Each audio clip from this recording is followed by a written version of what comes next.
What if I told you that some of the foods in your fridge right now, the ones you've been eating for years, could quietly turn harmful, especially for people over 60? I'm talking about foods you trust completely. Foods you've stored the same way your whole life. We often think refrigeration is the safest way to keep food fresh. But for certain foods, the fridge might be the very thing that makes them risky. Now, I need you to understand something important here. For older adults, even a mild case of food poisoning isn't just an uncomfortable day or two. It can lead to serious dehydration, trips to the hospital, and health complications that can take weeks to recover from. And what's worse, these risks can often be avoided by knowing which foods to handle differently. Here's what we're going to cover today. In this video, we'll uncover 5 common foods you probably have at home right now that can become risky when stored in the fridge, and even more dangerous when reheated. Number 3 is something almost everyone keeps in their fridge, and most people have no idea it could be a problem. Before we start, tell me in the comments where you're watching from and what time it is there right now. I love connecting with you all around the world, and if you want more practical health tips like this, tips that can actually make a difference in your daily life, make sure to subscribe. It really helps me keep making videos like this for you. Let's get started. Food number 1, cooked rice. Let me paint a picture for you. It's Sunday afternoon, and you've made a big, beautiful pot of rice to go with dinner. Maybe it's the jasmine rice you love, or that brown rice your doctor says is so good for you. You enjoy your meal, and there's plenty left over, probably enough for 2 or 3 more meals. So you do what any sensible person would do, what you've probably done hundreds of times before. You put that rice in a container and slide it into the fridge for an easy side dish later in the week. Sounds perfectly safe and practical, doesn't it? After all, you've been doing this your whole adult life without any problems. Well, here's where things get interesting, and not in a good way. Cooked rice can actually harbor something called Bacillus cereus. It's a type of bacteria that forms spores, and here's the sneaky part that catches most people off guard. These spores can survive even when you cook your rice properly. I'm talking about cooking it at a full rolling boil, following all the directions on the package perfectly. These spores are incredibly tough little things, just waiting patiently for the right conditions to wake up and start causing trouble. Now, when that rice starts cooling down, especially if it cools slowly, and let's be honest, most of us just put that big container of hot rice straight into the fridge, or when it sits in your fridge for too long, those dormant bacteria can start multiplying, and when they do multiply, they produce toxins that can make you really, really sick. We're talking about nausea that hits you like a truck, vomiting that leaves you weak and dehydrated, and diarrhea that can last for hours. For someone over 60, this isn't just miserable, it can be dangerous. But here's the part that catches most people completely off guard. The part that goes against everything we think we know about food safety. You know how we always say just reheat it until it's steaming hot and it'll be fine. Unfortunately, that old advice doesn't work with rice. Those toxins that the bacteria produce, they're heat resistant. You can reheat that rice until it's practically bubbling, until it's so hot it burns your tongue, and those toxins will still be there, ready to make you miserable. This is why you might have heard stories of people getting sick from fried rice at restaurants, even when the rice was served piping hot. It's not that the restaurant didn't heat it properly. It's that the rice had been sitting around too long before it was reheated. So what can you do to protect yourself? First, cool your rice quickly after cooking. Don't leave it sitting on the counter for hours while you clean up the kitchen or finish your meal. Spread it in shallow containers. This is really important so it cools down fast. Then get it in the fridge. And here's the key. Eat it within 1 to 2 days, maximum. I know that might seem wasteful, especially if you grew up during times when wasting food was unthinkable. But trust me, a little wasted rice is nothing compared to a week spent feeling awful, or a trip to the emergency room. If you had no idea that rice could do this to you, if this is completely new information, go ahead and comment 1 below. I want to make sure you're still with me, because we're just getting started, and the next one might surprise you even more. Food number 2, cooked potatoes, especially in foil. Picture this scenario. Maybe you've done this yourself, maybe even this week. You bake a few potatoes for dinner, those beautiful russet potatoes that smell so good when they're coming out of the oven. But you made more than you needed, or maybe your appetite wasn't quite what you expected. So you look at those extra potatoes, still warm and perfectly cooked, and you think, I'll save these for tomorrow. You wrap those extras carefully in foil, thinking you're keeping them fresh and moist and protecting them from drying out in the refrigerator, and you pop them right into the fridge. Seems like the smart thing to do, right? You're being practical, avoiding waste, and ensuring you'll have an easy side dish for tomorrow's dinner. Unfortunately, that foil wrap you think is protecting your potatoes might actually be creating a perfect storm for something much more dangerous than you could imagine. When you wrap potatoes in foil and then refrigerate them, you're inadvertently creating exactly the conditions that a particularly nasty bacteria loves: a warm, moist, oxygen-free environment. And there's a specific bacteria that absolutely thrives in these conditions: Clostridium botulinum. Now, you might recognize that name because it's the bacteria that causes botulism. And I need you to understand that botulism is no joke whatsoever. This isn't just an upset stomach we're talking about, or even regular food poisoning. Botulism can cause severe muscle weakness that starts in your face and spreads throughout your body, difficulty swallowing, trouble breathing, and even paralysis. It's rare, thank goodness, but when it happens, it's a genuine medical emergency that requires immediate hospitalization. The thing that really gets me, the thing that keeps me up at night thinking about this, is how this goes against absolutely everything we think we know about food safety. We've been taught our entire lives that cold equals safe, that refrigeration stops bacteria dead in their tracks, and for the vast majority of bacteria, that's absolutely true. Your grandmother was right about most things when it comes to food storage. But Clostridium botulinum is different. It's a rebel that doesn't follow the rules. It can actually grow at refrigerator temperatures, and it particularly loves that oxygen-free environment that foil creates. It's like you're accidentally creating a perfect little nursery for this dangerous bacteria. And here's what makes this even more concerning. Botulism symptoms don't always show up right away. It can take anywhere from 12 to 36 hours, sometimes even longer, for symptoms to appear. So you might eat those foil-wrapped potatoes, feel fine for a day or more, and then suddenly find yourself dealing with a serious medical emergency. Here's what you need to do instead, and please remember this. Let your baked potatoes cool quickly, and then store them in the refrigerator without the foil. Use open containers or loosely covered ones that allow air circulation. If you do need to reheat them, do it only once, and make sure they're heated all the way through to steaming hot. And please, eat them within a few days. Don't let them linger in there for a week or more, no matter how good they still look. If this information is surprising to you, if you've been wrapping potatoes in foil your whole life without thinking twice about it, press 2 in the comments. I want to make sure you're still following along, because our next food is probably sitting in your crisper drawer right now, and it's the one that surprises people the most. Food number 3, spinach and leafy greens. Here's a scenario that happens in kitchens everywhere, probably yours included, maybe even yesterday. You buy a beautiful bunch of fresh spinach, those dark green leaves that your doctor is always telling you to eat more of. You use some for a salad or to wilt into a dish, feeling good about making healthy choices, and then you store the rest in the refrigerator to use over the next few days. Or maybe you cook up a big batch of spinach as a side dish, season just the way you like it, and keep the leftovers for later, because it seems like the sensible thing to do. Both sound perfectly reasonable, don't they? After all, spinach is one of those superfoods we're always being told to eat more of. But here's what most people don't know about spinach and other leafy greens. Something that would probably shock your doctor if you asked them about it. These healthy vegetables naturally contain compounds called nitrates. Now, before you panic, nitrates themselves aren't necessarily harmful. In fact, they're found naturally in lots of vegetables, and your body can usually handle them just fine. But here's where it gets tricky, where the science gets a bit complicated but really important to understand. When spinach sits in storage for too long, especially if it's been cooked, those harmless nitrates can start converting into nitrites, and then potentially into compounds called nitrosamines. This is a gradual process that happens over time, and it's accelerated by certain conditions like temperature changes and the natural bacteria that are present on all leafy greens. Why should you care about this chemistry lesson?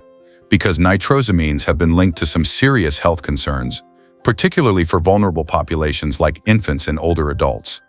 Your body's ability to process these compounds changes as you age. It's one of those things nobody tells you about getting older. What might not affect a younger person at all could potentially cause problems for someone over 60, whose liver and kidneys might not be processing things quite as efficiently as they used to. The risk gets even higher when you reheat cooked spinach. That reheating process can actually speed up the conversion from harmless nitrates to more problematic compounds. It's like you're accidentally creating a chemical reaction in your microwave that you never intended. And here's something that might surprise you. This isn't just about spinach. Other leafy greens like lettuce, arugula, kale, and even celery can have the same issue. Swiss chard, bok choy, even that healthy mixed salad you buy in the bag. They can all develop these same problems under the right conditions. I've seen people get sick from reheated spinach dishes, and they never connected it to what they ate because it happened hours later. And the spinach tasted fine. That's the insidious thing about this. Your taste buds can't detect these compounds, and they develop gradually, so the food seems perfectly normal. Now, I don't want you to swear off leafy greens forever. They're incredibly nutritious and important for your health, especially as you get older. But there are some simple steps you can take to minimize any risks. First, try to use fresh leafy greens within a couple of days of buying them. Don't let them sit in your crisper drawer for weeks, even if they still look okay. And if you cook spinach or other leafy greens, try to eat them right away rather than storing and reheating them later. Make only what you'll eat that day. If you've got spinach or leafy greens in your fridge right now and this is making you think twice about how you've been storing them, hit that like button. It helps me know that this information might actually save someone from an unnecessary trip to the doctor. Food number 4, mushrooms. Let me ask you something. Have you ever sautéed a bunch of mushrooms for dinner, enjoyed them with your meal, and then put the leftovers in the fridge thinking you'll heat them up the next day? I'm guessing the answer is yes, because it seems like such a normal, practical thing to do. But mushrooms are actually quite different from other vegetables when it comes to storage and reheating. They have very delicate protein structures that start breaking down almost as soon as they're cooked. Now, putting them in the refrigerator will slow down this process, but it doesn't stop it entirely. When mushrooms sit in the fridge for more than a day or so, those proteins continue to break down, and the mushrooms can start producing compounds that aren't good for you. And if you reheat them multiple times, that breakdown process accelerates, and what you end up with isn't just less nutritious, it can actually be harmful. Here's what makes this particularly tricky. You can't always tell by looking at them or smelling them. We're used to trusting our senses when it comes to food safety, right? If something looks okay and doesn't smell off, we figure it's probably fine. But with mushrooms, they might look and smell perfectly normal even when they're no longer safe to eat. The protein breakdown in mushrooms can cause digestive issues, and for older adults whose digestive systems might already be more sensitive, this can mean anything from mild discomfort to more serious gastrointestinal problems. So what's the solution? It's actually pretty simple. When you cook mushrooms, try to cook only what you'll eat that day. If you do have leftovers, eat them within 24 hours and reheat them only once. Don't let them sit in your fridge for days. And definitely don't reheat them multiple times throughout the week. I know this might mean being a bit more careful about portions, or maybe it means accepting that you'll occasionally have to throw away a few leftover mushrooms. But trust me, a little food waste is worth avoiding the potential health problems. Drop a 3 in the comments if you're still here and learning something new. It really helps me know that you're finding this information useful, and we've got 2 more foods to cover that are probably in your kitchen right now. Food number 5, chicken and meat dishes. Here's something that happens in households everywhere, and I bet it's happened in your kitchen more times than you can count. You make a big hearty chicken stew or pot roast on Sunday, thinking you'll enjoy it throughout the week. Maybe it's that amazing chicken and vegetable stew your family has always loved, or a pot roast with potatoes and carrots that fills the house with the most wonderful smell. It's economical, it's convenient, and it means you don't have to cook every single night. Sounds like smart meal planning, doesn't it? You're being efficient, saving time and money, and ensuring you have healthy home-cooked meals ready to go. But chicken and other meats present some unique challenges when it comes to storage and reheating, challenges that most people don't fully understand. Even when they're properly cooked initially, and I mean cooked to the right temperature, following all the safety guidelines you've always heard, chicken and other meats can harbor bacteria like salmonella and listeria. These bacteria are incredibly sneaky and resilient. They can survive in small numbers even after proper cooking, lying dormant like tiny sleeping enemies, just waiting for the right conditions to wake up and start multiplying. Here's where things get dangerous, and this is the part that most people don't realize. If that chicken dish doesn't get cooled and refrigerated quickly enough, and by quickly I mean within 2 hours of cooking, or if it spends too much time in what food safety experts call the danger zone, that critical temperature range between 40 and 140 degrees Fahrenheit, those dormant bacteria can start multiplying at an alarming rate. We're talking about doubling their numbers every 20 minutes under the right conditions. And every time you take that dish out of the refrigerator to reheat a portion, every time you let it sit on the counter while you decide how much you want, every time the temperature fluctuates, you're giving those bacteria another golden opportunity to grow and multiply. It's like you're accidentally providing them with a roller coaster of temperature changes that they absolutely love. Now, most people think they're being safe by reheating their leftover chicken until it's piping hot, steaming, and heated all the way through. And while that's definitely important, while that's absolutely something you should do, here's the problem that catches people off guard. If bacteria have had time to multiply and produce toxins, heating might kill the bacteria themselves, but it won't destroy all the toxins they've already created. Those toxins can survive even high temperatures. This is especially concerning for older adults because, and I want you to really understand this, your immune system isn't quite as robust as it was when you were younger. It's not your fault. It's not something you did wrong. It's just a natural part of aging that nobody really prepares you for. What might give a younger person just a mild upset stomach could potentially put you in the hospital with severe food poisoning, dehydration, and complications that could affect your health for weeks. I've known people who ended up in the emergency room because of leftover chicken stew that seemed perfectly fine. They heated it properly, it tasted great, but the bacteria had already done their damage during storage. The solution isn't to avoid cooking chicken or meat dishes. They're nutritious, they're satisfying, and they can be part of a healthy diet. But you need to be more strategic about how you handle them. Cool your cooked chicken or meat dishes quickly, and I mean quickly. Don't let them sit out on the counter for hours while you clean up the kitchen or visit with family. Get them into shallow containers so they cool faster, and get them in the refrigerator within 2 hours of cooking. Then eat them within 2 to 3 days, maximum. And here's a tip that might save you some grief and worry. Instead of making one huge batch that you'll eat all week, consider making smaller portions that you'll finish in a day or two. Or freeze portions that you won't eat within a couple of days. Freezing stops bacterial growth in its tracks. If you've ever made a big batch of chicken or meat stew and eaten it all week, type 4 in the comments. I want to know I'm not the only one who's done this, because I think most of us have been there, thinking we were being smart and efficient. I know this can feel overwhelming, especially if you've been storing and reheating foods this way for years, maybe even decades. You might be sitting there thinking about all the times you've done exactly what I just told you not to do, and wondering how you didn't get sick. Maybe you're feeling a little frustrated or even scared, wondering what else you might be doing wrong in your kitchen. Here's the thing. You might have been lucky, or your particular circumstances might have been just right to avoid problems. Maybe your refrigerator runs a little colder than most. Or maybe you've always eaten your leftovers faster than the danger zone. But as we get older, our bodies become less forgiving. Our immune systems aren't quite as strong as they used to be. Our stomachs aren't quite as resilient. And what might have been fine when we were 30 or 40 can become genuinely dangerous when we're 60 or 70. I don't want you to feel bad about not knowing this before. How could you? This isn't information that gets passed down from generation to generation. Your mother and grandmother did their best with the knowledge they had, and they kept their families fed and healthy using the wisdom of their time. But science has taught us so much more about food safety, especially about how our bodies change as we age, and what risks become more serious over time. But here's what I want you to focus on. What I really want you to take away from this conversation, now you know.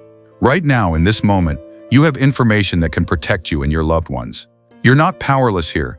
You can take action. You can make changes that will reduce your risk and help you stay healthier and more independent. Think about it this way. Food safety doesn't have to be complicated or stressful.